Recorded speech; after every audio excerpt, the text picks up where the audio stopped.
చెప్తున్నాను, మీ అమ్మాయిని నేను చంపాలి అనుకోలేదు. మీ అమ్మాయి అంతటా మీ అమ్మాయే చావాలి అనుకుంది. ఎందుకో తెలుసా? ఒక్క నిమిషం.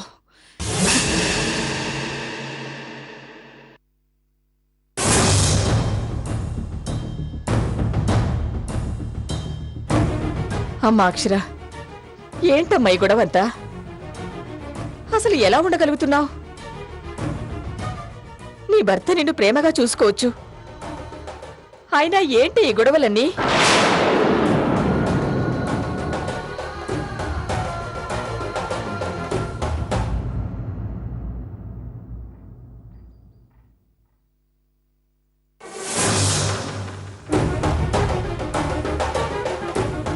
చూసుకోండి, ప్రతి వాళ్ళకి నేనంటే అలుసైపోయింది.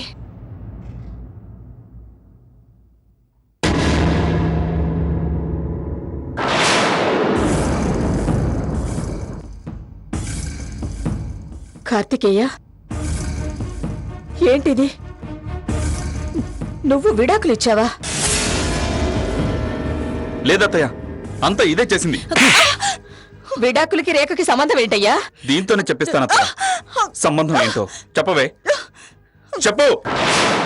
ఆగు కార్తికేయ,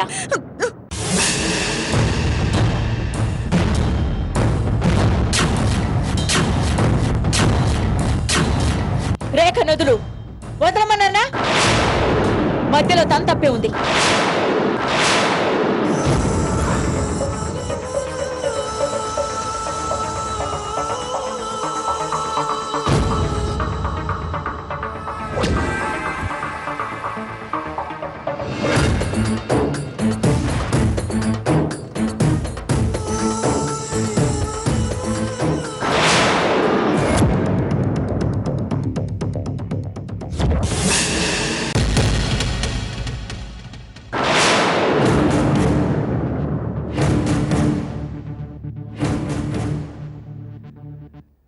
అవును, సంతకం పెట్టింది నువ్వు, విడాకులిచ్చింది నువ్వు.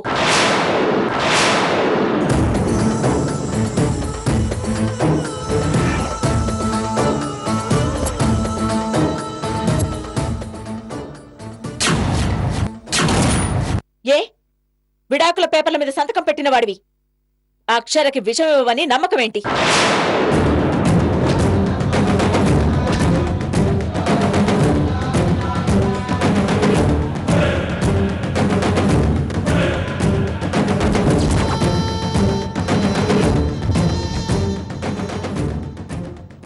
అమ్మా జగదీశ్వరి, ఏం మాట్లాడుతున్నావు నువ్వు? ఇదేంటి ఈవిడిలా అడ్డం తిరిగింది? విన్నావుగా బాబు, ఆవిడ కూడా చెప్పింది. ఈ ఇంట్లో అందరూ అందరే అన్నమాట. శ్రీరామ్, అమ్మా, వదిన గారిని డ్రైవర్ తీసుకొచ్చాడా? అన్నయ్య గారు డ్రాప్ చేశారా? నేనే వచ్చాను. మీ అమ్మాయిని చూశారు కదా, ఇక బయలుదేరండి.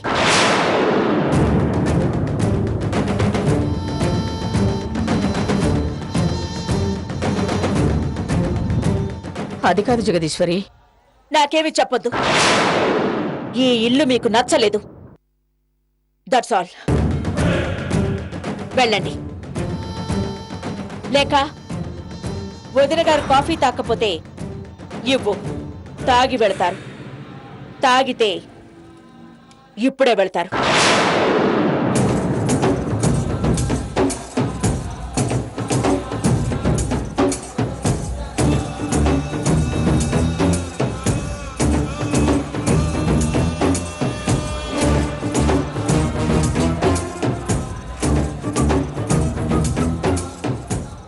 వెళ్తానమ్మా, ఏదో కడుపు తీపి ఆపుకోలేక. ఇక్కడుంది అందరూ తల్లులే. ఆప్యాయతలు ఆత్మీయతలు అందరికీ తెలుసు. ఇక ముందు రేఖని ఒక్క మాట అన్నా కూడా ఊరుకునేది లేదు.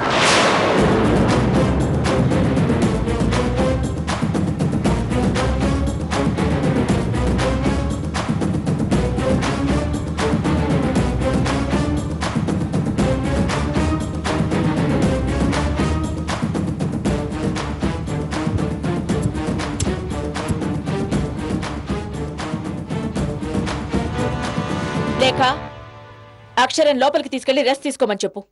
కొంచెం సేపట్లో డాక్టర్ గారు వస్తారు.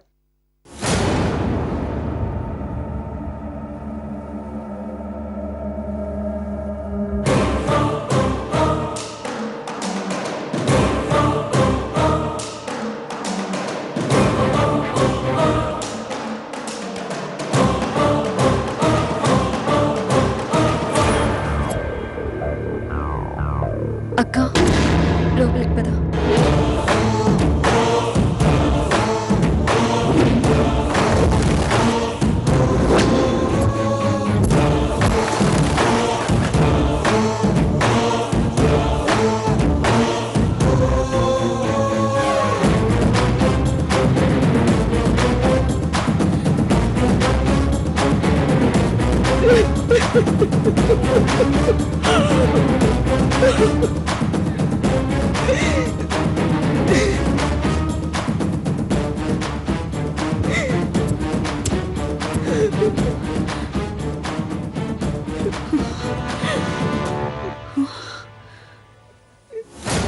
ఈవిడేంటి నాకు సపోర్ట్ చేయడం ఏంటి?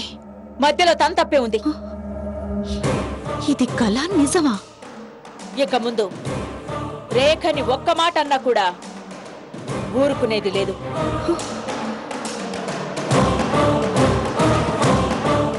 ఏం జరుగుతుంది?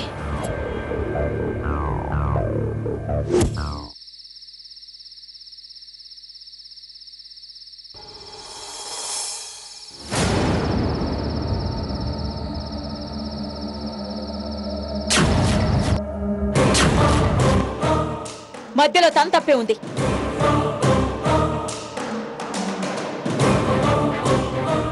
సంతకం పెట్టింది నువ్వు, విడాకులిచ్చింది నువ్వు. విడాకుల పేపర్ల మీద సంతకం పెట్టిన వాడివి. అక్షరకి విషం ఇవ్వని నమ్మకం ఏంటి?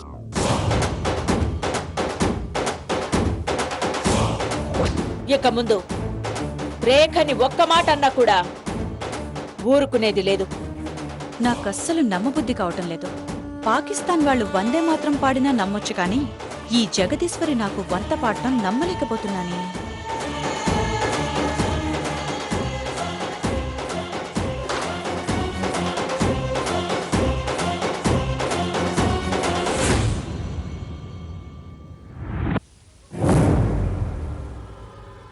అసలు అక్షరకి చిన్న దెబ్బ తగిలితేనే అల్లాడిపోయే జగదీశ్వరి అక్షర ప్రాణం మీదకి తెచ్చుకున్నా కానీ నన్ను సమర్థించడం ఏంటి?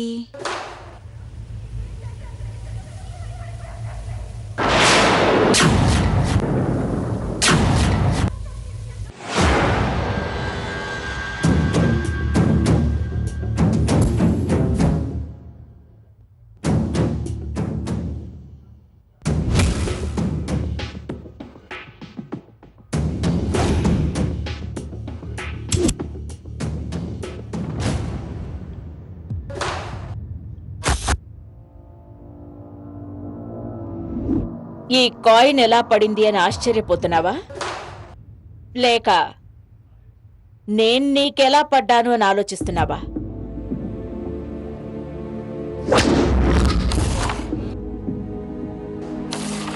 నీకు తెలుసుగా, నేను అన్యాయంగా ఎవరిని ఏమి అన్ను. ఇందులో నీది న్యాయం అనిపించింది, అందుకే నీకు సపోర్ట్ చేస్తున్నాను. సింపుల్.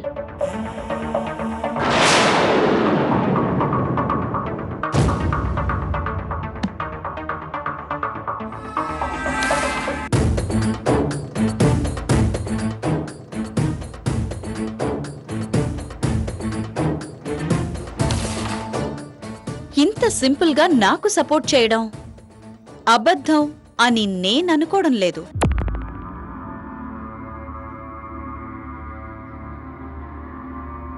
కానీ పెద్ద నాటకం అని అనుకుంటున్నాను.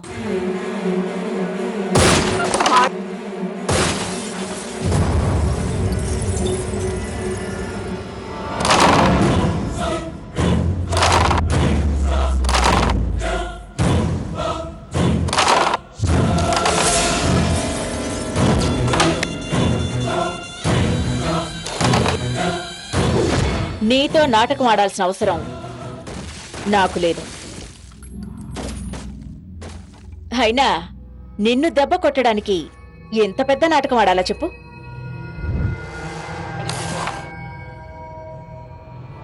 లాగి పెట్టి కొడితే మ్యాటర్ క్లోజ్ కదా.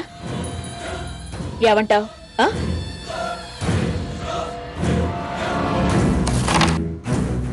ఏమో నేనెట్టూ తేల్చుకోలేకపోతున్నాను. ఏంట్రా మీ అమ్మ సంగతి నాకేం అర్థం కావట్లేదు. నీకేమైనా చెప్పిందా? లేదు పెద్దమ్మా, లేదు పెద్దమ్మ కాదు, వెళ్ళి అడగండి.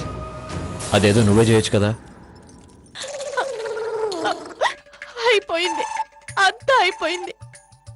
ఎంతకాలం నాకు ఎవరూ లేకపోయినా పర్వాలేదు, జగదీశ్వర అత్తయ్య ఉంటే చాలు అనుకున్నాను. ఇప్పుడు ఆశ కూడా పోయింది.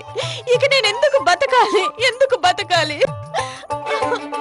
వద్దునా, మరీ అంత భారీ డైలాగులు అవసరం అని చెప్పు. ఇప్పుడే కదా బతికి బయటపడ్డావు. మళ్ళీ హాస్పిటల్కి వెళ్ళటం, ఆక్సిజన్లు, సెలైన్లు, ఇంజెక్షన్లు, ఇవన్నీ అంత సరదాగా ఉన్నాయి నీకు? అవునులే శ్రీరామ్, నీకు నా విషయాలన్నీ జోకుల్లానే అనిపిస్తాయి.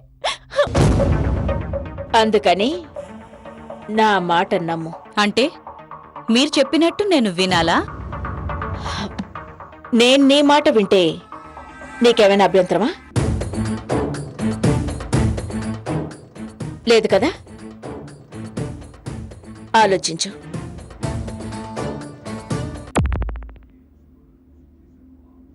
Board clear.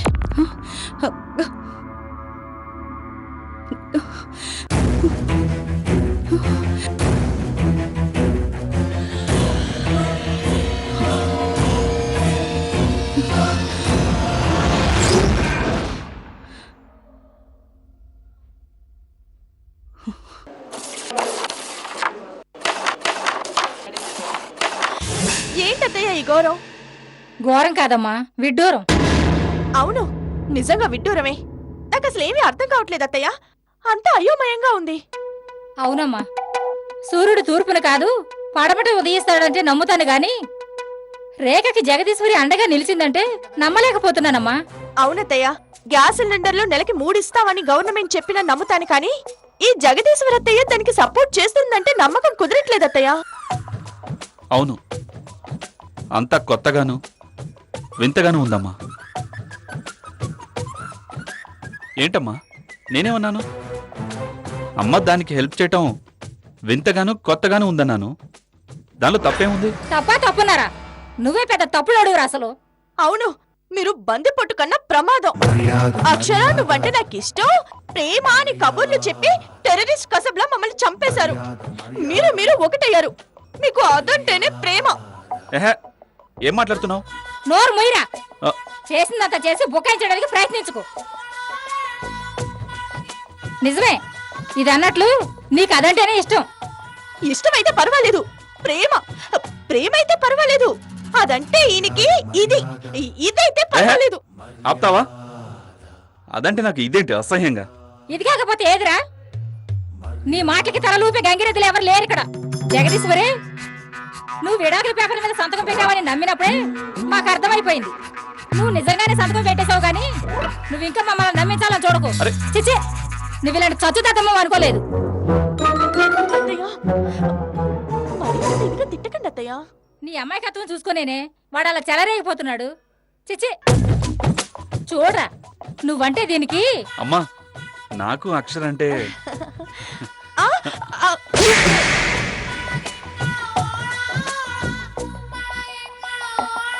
నువ్వు ఇంకేం మాట్లాడకు. వెళ్ళి అవతలకి, నీ పెళ్ళ ఎదురు చూస్తూ ఉంటుంది. పో. మర్యాద మర్యాద మర్యాద. అసలు అమ్మే దాన్ని ఎందుకు సపోర్ట్ చేస్తున్నట్టు మెంటల్ వచ్చేలా ఉంది.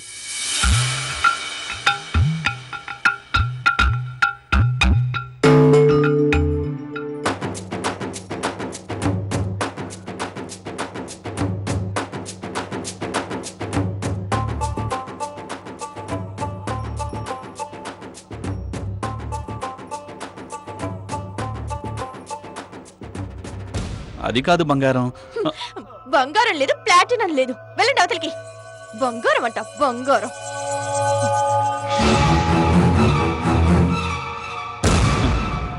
అమ్మా, అంతా నువ్వే చేసావు. నువ్వెందుకు రేఖని వెనకేసుకొస్తున్నావో నాకు అర్థం కావట్లేదు.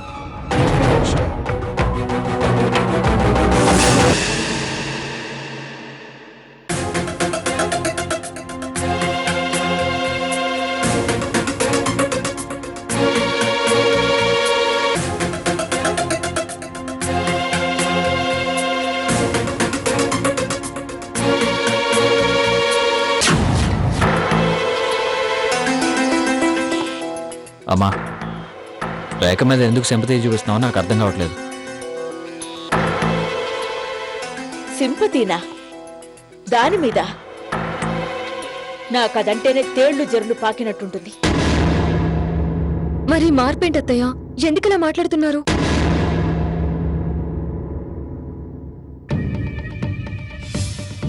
ఏం లేదమ్మా, ఆ విడాకుల నోటీస్ మీదున్న కార్తికేయ సంతకం దొంగ సంతకం చేసిందా లేకపోతే కార్తికేయని బెదిరించి చేయించిందా అన్నది అర్థం కావడం లేదు. అన్నయ్య సంతకం పెట్టలేదు అంటున్నాడు కదమ్మా. అంటున్నాడు, మరి ఆ సంతకం చూపిస్తే నాదేనని కూడా అంటున్నాడు కదా. అది నిజమే. అదే ఎందుకు నిజం కాకూడదని తనకి సపోర్ట్ చేస్తున్నట్టు నటిస్తున్నాను. ఆ సంతకం తనే చేసిందా లేకపోతే కార్తికేయని బెదిరించి చేయించిందా అన్నది తేలే వరకు తనతో అలా ఉండకుండా కుదరదు. ఇది చట్టానికి సంబంధించింది కాబట్టి మనం కొంచెం జాగ్రత్తగా ఉండాలి. ఇప్పుడు ఈ జగదీశ్వరి మా అమ్మల వైపు తిరిగిందో లేదో వాళ్ళ కొడుకు కోడలతో మాట్లాడదు కదా, ఇప్పుడు ఏంటే తెలిసిపోద్ది.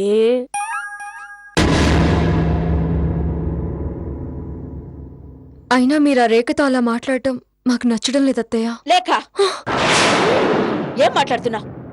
రేఖ అంటే ఎవరు? ఈ ఇంటి కోడలు. ఈ ఇంట్లో నువ్వెంతో రేఖ కూడా అంతే. ఇంకా చెప్పాలంటే నీకన్నా అక్షర కన్నా ఎక్కువ నాకు.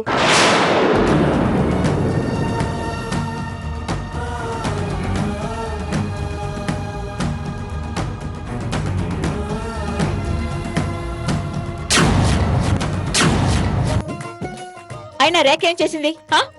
సంతకం పెట్టిందా? కార్తికేయ సంతకం పెట్టాడు, దానికి తనేం చేస్తుంది పాపం? తన భర్త తన దగ్గరికి వస్తున్నాడు అంటే భారతదేశంలో ఏ భార్యకు ఆనందంగా ఉండదు చెప్పు? ఇంతకాలం రేఖని పని మనిషిలా హీనంగా చూశాం. ఈ ఇంటి కోడలన్న విషయమే మర్చిపోయి రాక్షసులా ప్రవర్తించాం. అందుకే నేను ఒక నిర్ణయానికి వచ్చాను. ఏంటో ఆ నిర్ణయం తెలుసుకోవచ్చా? చెప్తాను, జాగ్రత్తగా వినండి. రేఖనింతకాలం మన ఇంట్లో మనిషిగా చూడనందుకు పరిహారంగా నా పేరు మీద విజయవాడ బెంజ్ సర్కిల్లో ఉన్న 2 ఎకరాల స్థలాన్ని తన పేరు మీద రాద్దామనుకుంటున్నాను.